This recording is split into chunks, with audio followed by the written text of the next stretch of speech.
Welcome to this week's episode of the Edges and Sledges Cricket Podcast.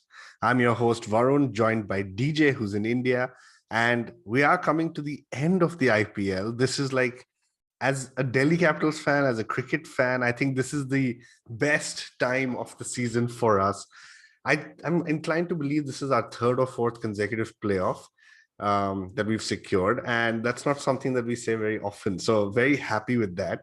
But DJ, let me ask you, how does it feel going into the last four matches of the IPL? I'm excited. I'm nervous. You've pointed out that the Delhi Capitals have been have qualified for the qualifiers and the playoffs for the third time in a row. It's a 100% record, man. Ever since they became the Delhi Capitals from the Delhi Devils, it is a 100% record, and we finished third the first year. We were runners up last year. That only leaves one spot on the podium, man. So I'm excited, but I'm a little nervous as well. You don't want to, this one to slip away, man. It feels like it's the right time. Absolutely. So, guys, today we're going to basically run through the week of matches that have already gone by. And then towards the end, Ashwin and DJ are going to cover the first playoff game along with some of the women's cricket games that are going on.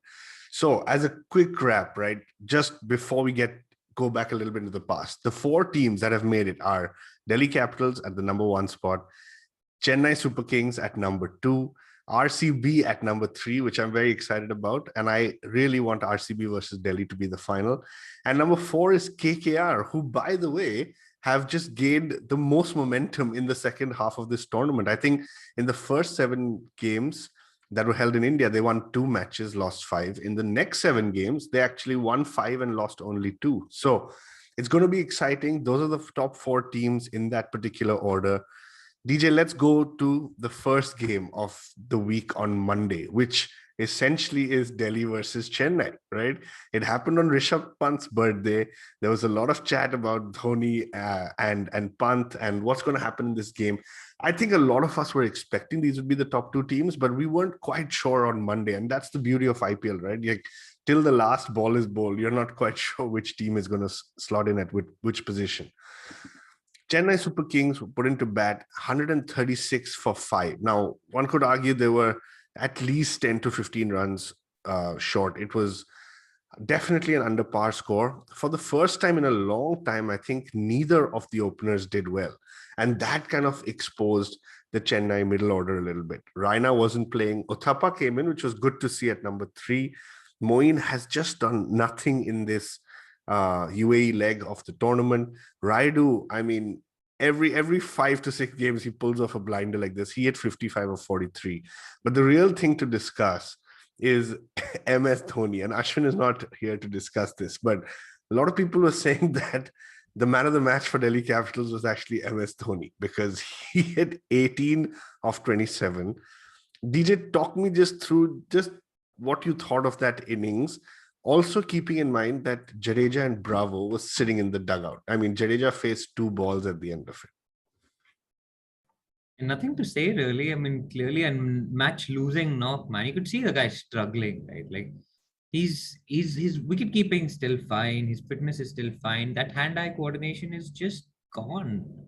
I mean, we all got very excited when he hit big 6 last week, right? At least I got very excited when he finished it off with a 6 and finished it off in style in the last over of the game. But it was painful. It's like, I don't know, you've seen this boxer at his absolute peak, and then you see the shell of that boxer, and it's the same thing that's happened to like MS Dhoni. It's like he's an aging tiger, right? Like, there's nothing you can do. I mean, he felt toothless, and it was sad. But Delhi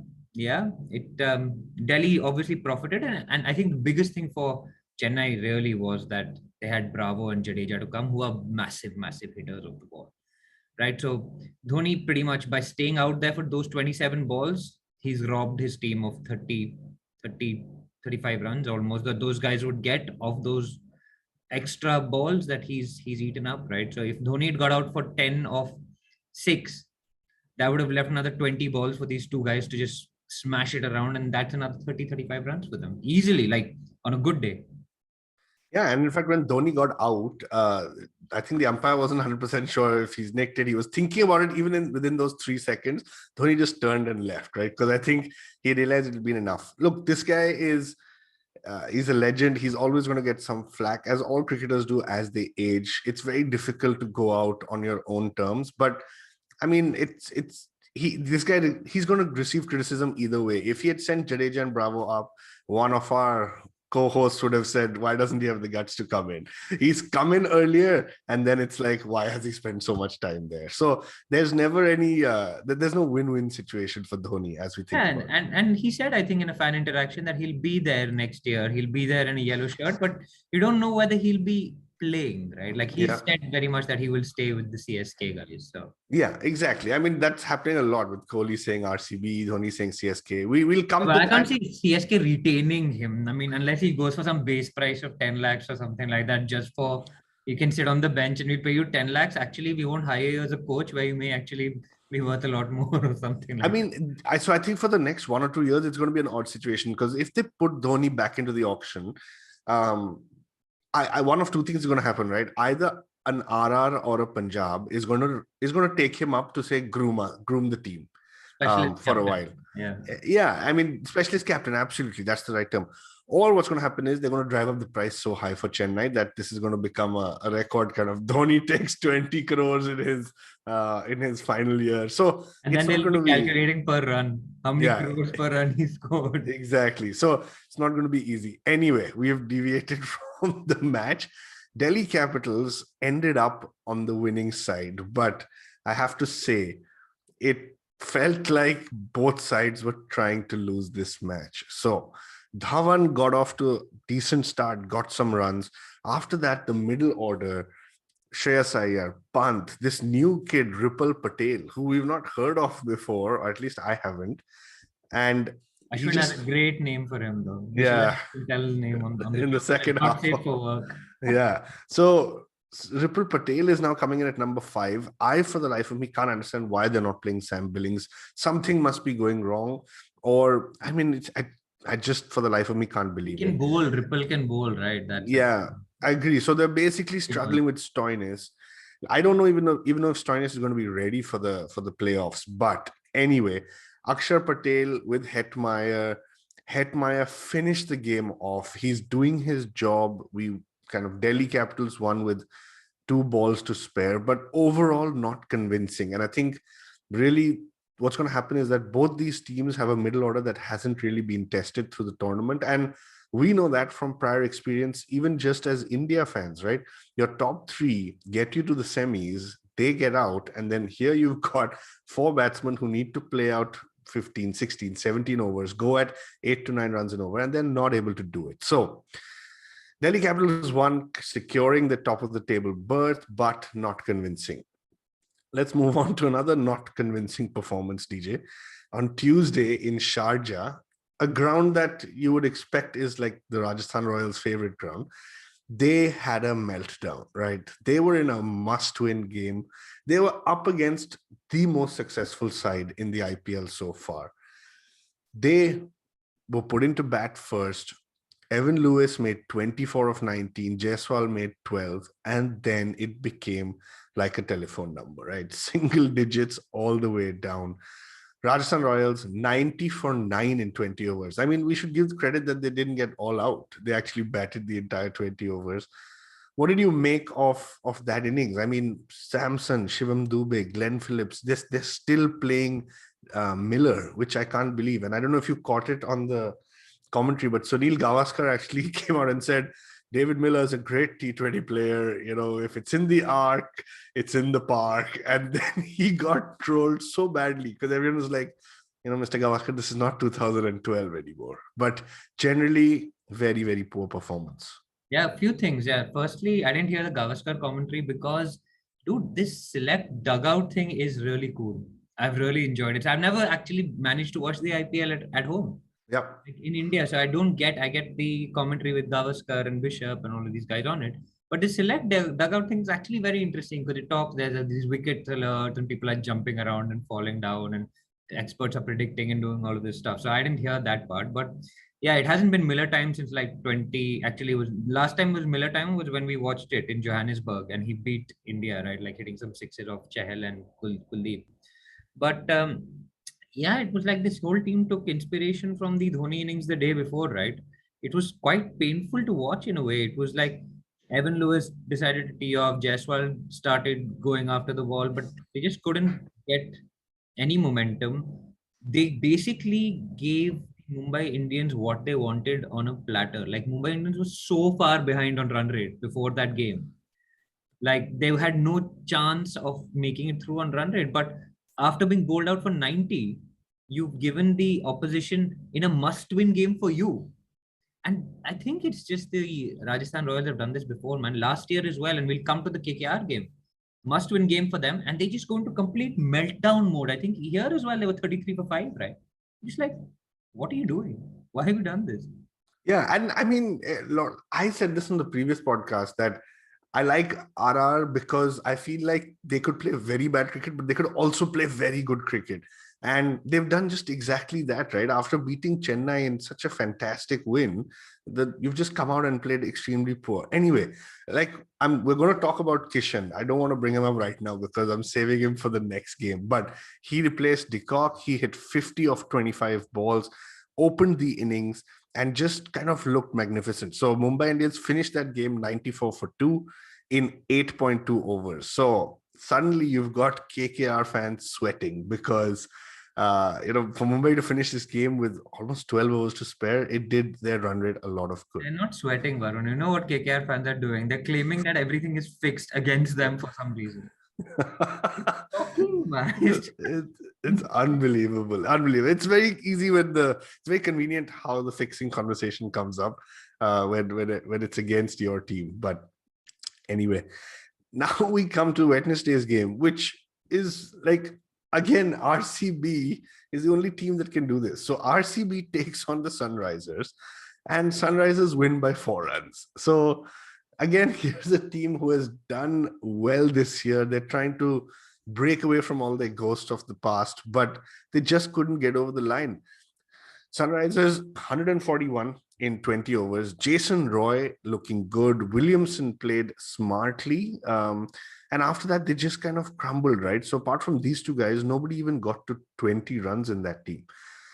I think Dan Christian actually was the standout bowler. He picked up 2 wickets, and Harshal towards the end, again, 3. I mean, there's nothing that Harshal can do wrong, right, DJ? Jankal Patel. Jankal Patel. Really good, man. Like good wickets for him. And I actually, after this game, started to put him as my fantasy captain when I could log in. So yeah, I mean, he's far and ahead as the purple cap holder, and he's only going to add to his tally. He's got the opportunity at least to add to his tally at least in one more game, as RCB have qualified. But I mean, surreal game, man. Like, quite weird, odd, and just didn't make sense. It didn't add up, and then. Yeah, it doesn't make sense. I'll tell you what, Kohli is in very poor form, which is worrying for us. But then you've sent Dan Christian ahead.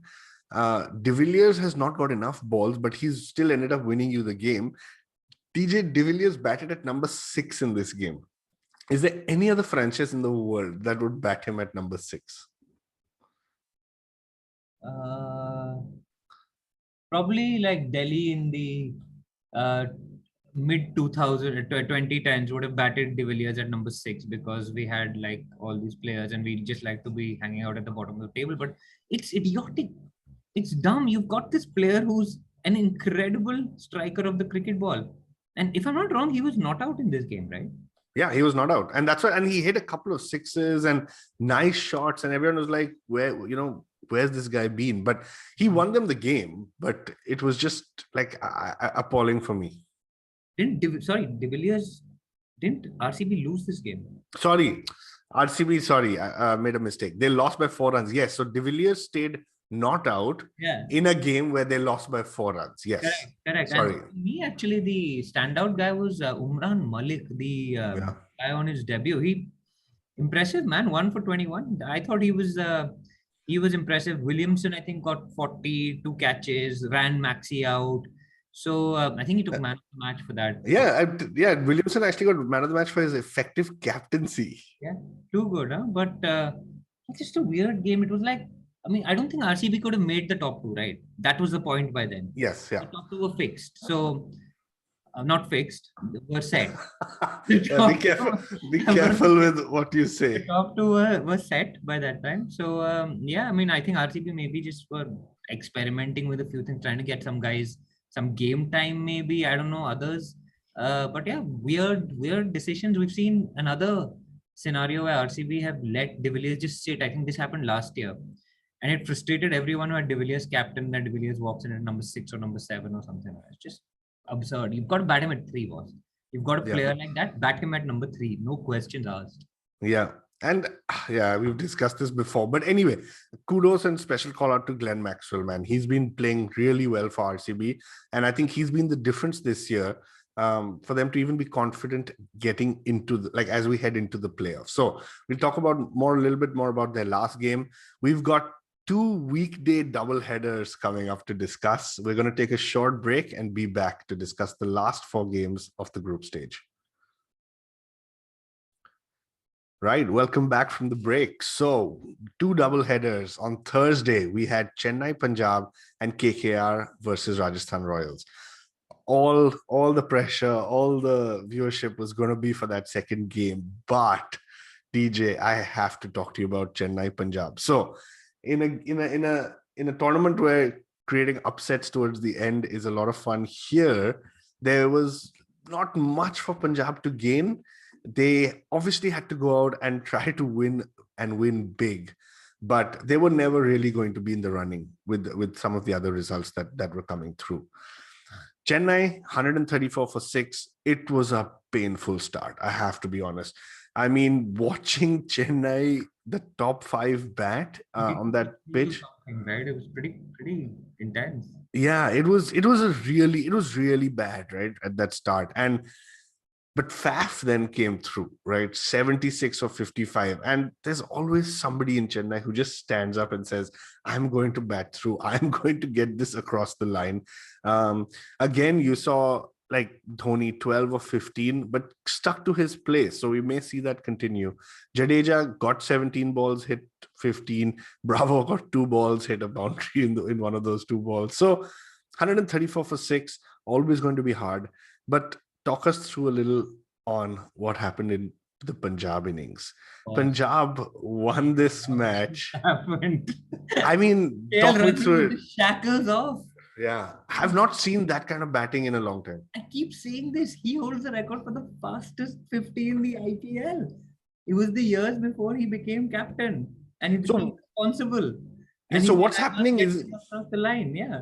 Yeah, so what's happening? He's just bogged down under all this pressure because he came out and said, nobody except me and my teammates know the role I'm playing.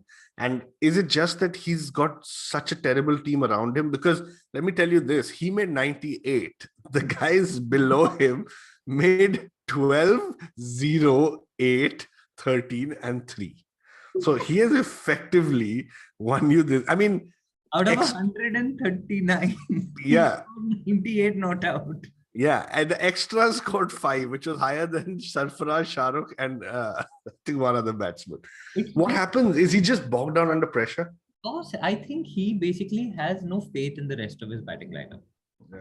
That's the issue, right? Like, he's a bit like, and I don't want to put this comparison lightly, but he's a bit like Sachin before the Dravids and the Gangulis and the Lakshmans and the Sehwags of the world arrived. It's a one-man band, maybe with some support from in the old days, it was Azharuddin. This guy gets support from Mayank Agarwal.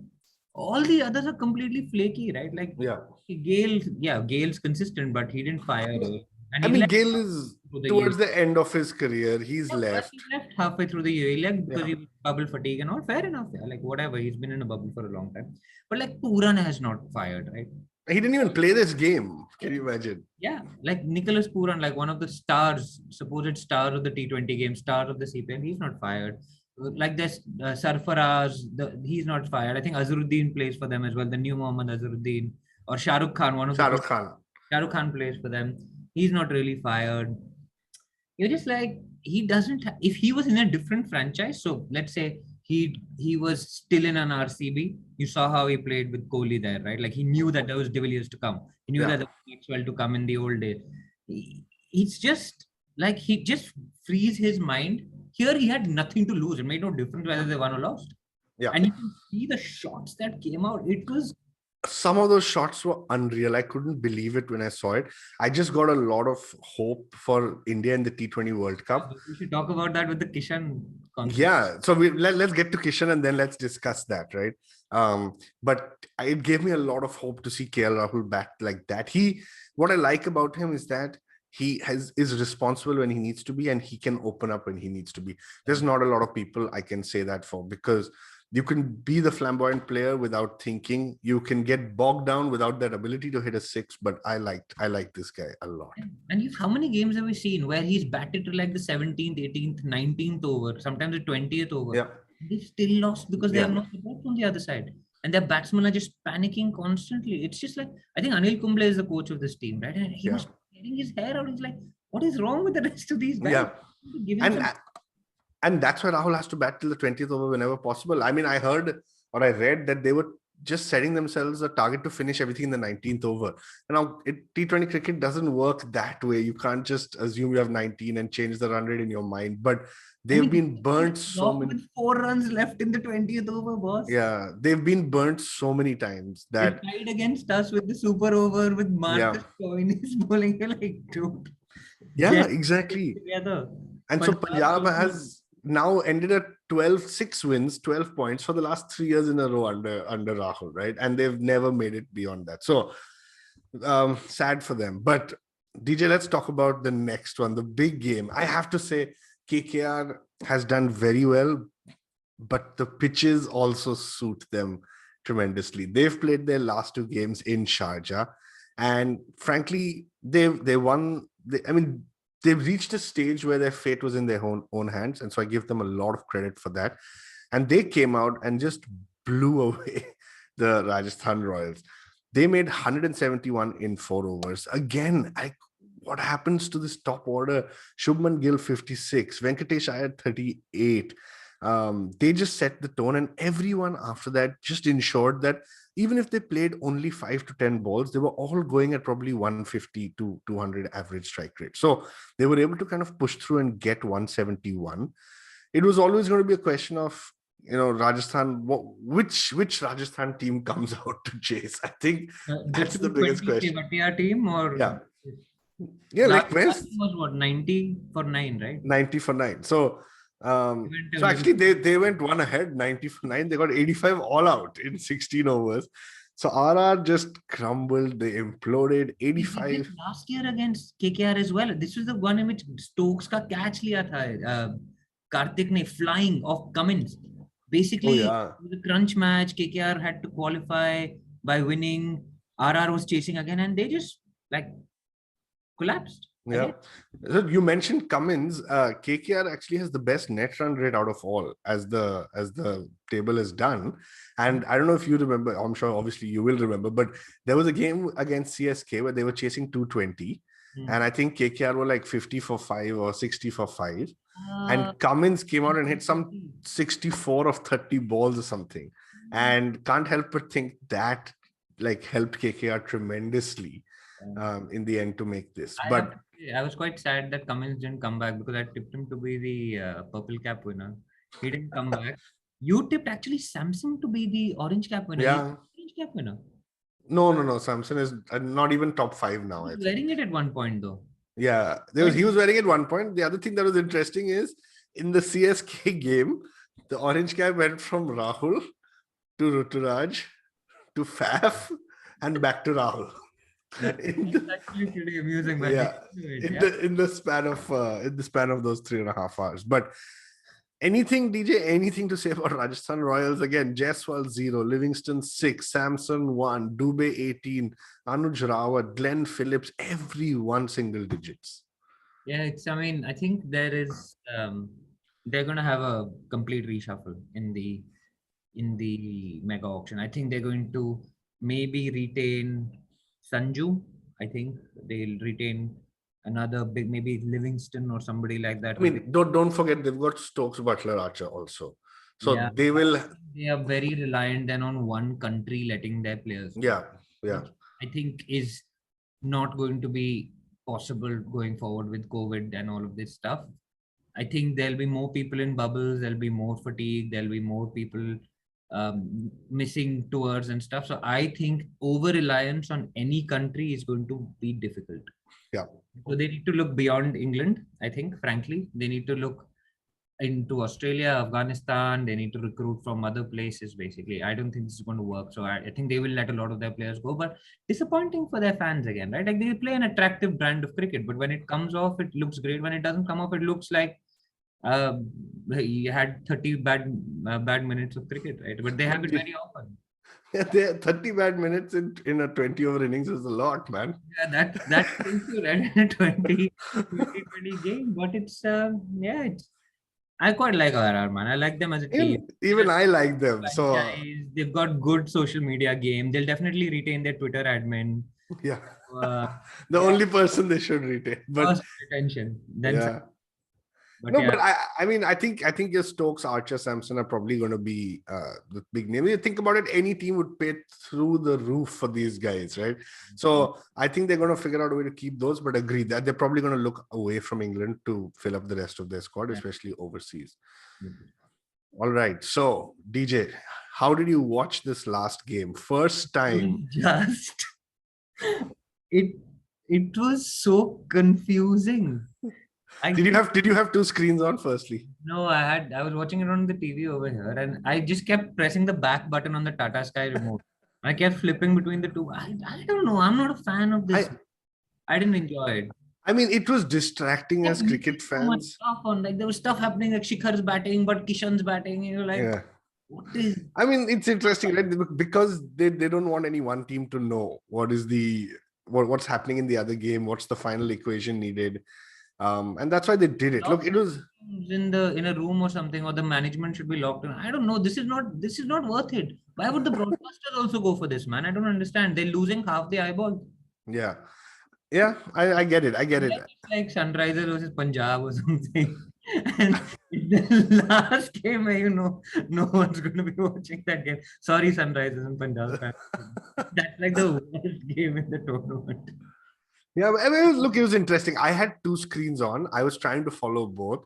A couple of friends asked me, what do I watch on TV? Right? They WhatsApped me just before the game started, and I said, you have to watch the Mumbai game because it's going to be exclusive. So we're going to talk about the toss, right? Yeah, you knew that it's going to be fun. Which, by the way, they didn't focus on the coin when it came down. A lot of people said, but anyway, RCB versus Delhi first. KKR fans said, you mean? KKR fans said RCB versus Delhi first. Delhi middle order struggling. Same story. I mean, Shaw and Dhawan got off to a good start. Some of the Shaw hits, it's just beyond me. I'm like, he could get out every ball. But it looks so good. Which one? Sorry?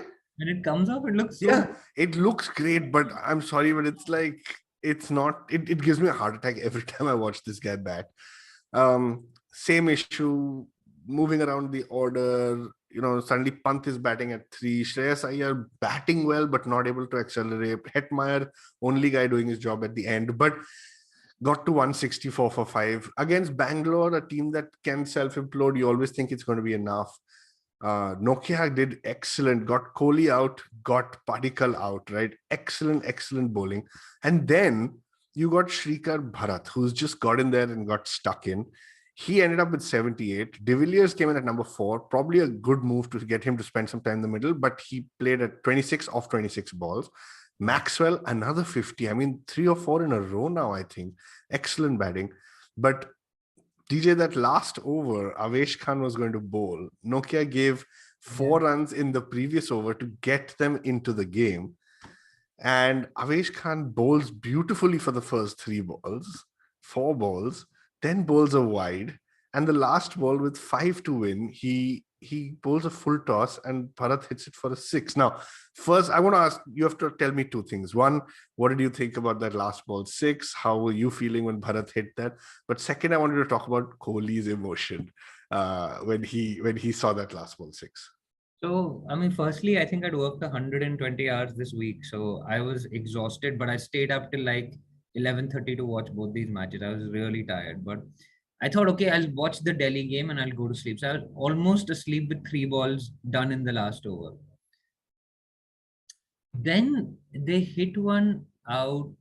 Then there were 2 balls to go. They needed 8 runs to win. They hit one out into the outfield, and Akshar Patel casually comes in, misfields it, and they run That to was terrible. with a chance of winning, even if there was no wide. And that's what I'm going to come back to. The fielding by Delhi Capitals in that game was appalling. We dropped Maxi twice. Yeah. Shreyas Iyer, who's super safe, in the same over, Shreyas drops him. Ashwin then drops him. And then we have this really bad piece of out cricket by Akshar. I mean, it's that game, Smart. it's that self-awareness, or not self-awareness, it's that game awareness to know that even if I run in and just give them one, they still can't win. They were not even running the second. They were not running. And it takes the pressure off Avesh, because he just has to bowl it. Even if they hit a six, you're sorted. Then in a super over. And then you've given away those 2 runs. He then bowls a wide under pressure because he knows he has to get this right. And then he bowls a full toss. And I mean, it's a full toss. It could go down long on his throat, or it could go for 6. It went for 6 in these circumstances. And I mean, frankly, Delhi looked like they'd switched off in this game. I think they should have just played a second 11. I don't know why they played all of the game. It made no difference, right? Why are you putting more legs into the more overs into the bowlers? Why you let Pant bat if he wants? Whoever wants to knock plays. It has no consequence, this game. So let whoever. And rather than a game, we could have practiced for the playoffs if someone gets injured. Exactly. So I mean, I'll be honest, like I was very happy. I loved seeing Kohli. Like his reaction is like a child. I think the thing about Virat Kohli and RCB is that he has seen these situations too many times. I could almost feel like he's turning his face the other side, saying, I can't see us losing by 3 runs again. And suddenly the ball goes up into the air, and it's almost like he's standing, right? He's standing as the ball is sailing, saying, we're going to lose by 3, we're going to lose by 3. And then the shock on his face and when it sails across. And then he gets up, runs first to AB, runs down the stairs, then starts walking slowly. I think digesting what has happened. Now, the game was inconsequential, but I think the motivation that Kohli needs to go into the playoffs is big. Remember, this is his last season as captain of the RCB franchise. So very, very excited for Kohli, very excited for the playoffs. I am just saying this out loud. I'm worried for Delhi because I feel like we are falling into that India syndrome that we've seen for a long time. We play very well in group stages, but there's something lacking. So really, guys, I hope that they get their act together and play some sensible cricket, because you're just so far ahead of the rest in the group stage that you deserve to go on at least this time and win it. Yeah, man. And RCB, if we do somehow end up meeting them in the knockout, they will have a little bit of a mental edge, right? Which you did not want to give them, to be honest. You wanted, I don't know, either you play a second 11 and say, yeah, whatever, it didn't matter. Right? Don't play a first 11 and then lose like that. Yeah. That's what irritated me. And then having not slept the whole week, I stayed up for another 15 minutes just ranting to myself. I think I ranted to you guys. What is this rubbish? Why can't they hold on to the ball? Yeah. It was bad. It was bad. But anyway, okay, fingers crossed. Let's hope things go well. Let's hope RCB and DC don't meet in the knockout. Let's hope they meet straight in the final. But let's talk about the Sunrisers versus Hyderabad game. So firstly, Manish. Sunrisers versus Mumbai. Sunrisers versus Hyderabad. They should have just played between themselves this whole year. They shouldn't have played with others. But anyway, SRH versus Mumbai Indians. Manish Pandey comes out for the toss in this game where it's essentially makes no difference for Hyderabad what happens in this game. It's not even a pride game. They've done so poorly that it doesn't even, there's no pride left to play for. But for Mumbai Indians, there's everything to play for. So the equation was Mumbai Indians need to bat first.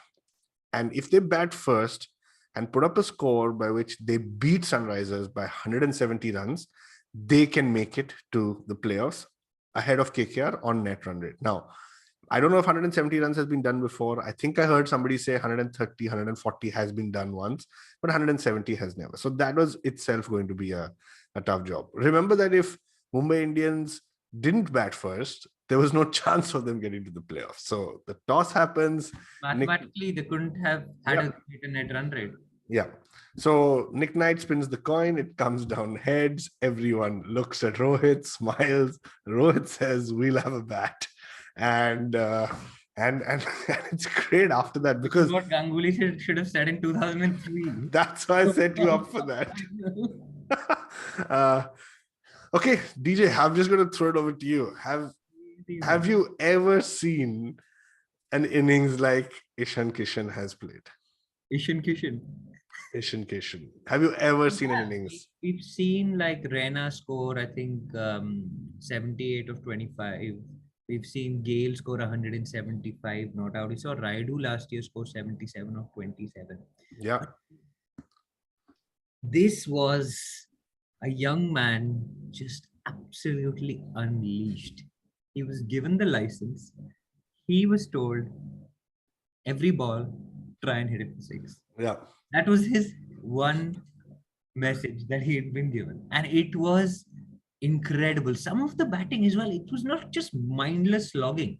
Yeah. He was guiding it into the gaps. Initially, Rohit also started off. They weren't hitting the ball hard. They were just hitting the gaps and it was running away for four. It was breathtaking. It was genuinely like you could not take your eyes off it. I wanted to watch the Delhi game. No, that's why you just couldn't. They started off so well, and honestly, jokes aside, you knew Mumbai had to go for 250, right? So I think in this game they would either get close to 250 or probably be 75 all out. Yeah. The way it was going to go. The pitch was beautiful, right? Just before the game started, I read the pitch report, and the pitch was amazing. So everyone said it's going to come on nicely for the batters. Curator was also fixed for Mumbai. Yeah, that's what everyone's saying. Like everyone was like, "How much did Ambani?" Everyone was like, "How much did Ambani have to pay for this?" And your reaction was great, right? Just a little bit more than SRK had to pay yesterday. but yeah. Anyway, so by the way, guys, please do not take. Yeah. It's just a joke. It's just good banter. If anyone knows us by now. Geo and on my arm. So Kishan 84 of 32. Surya Kumar Yadav, the other guy, 82 of 40, right? Between these two, the Mumbai Indians got to 235. Mind you, the guys around them got 18 of 13, 10 of 8, 13 of 12, 0 of 1, and 9 of 7. So these guys didn't fire, which is surprising. No.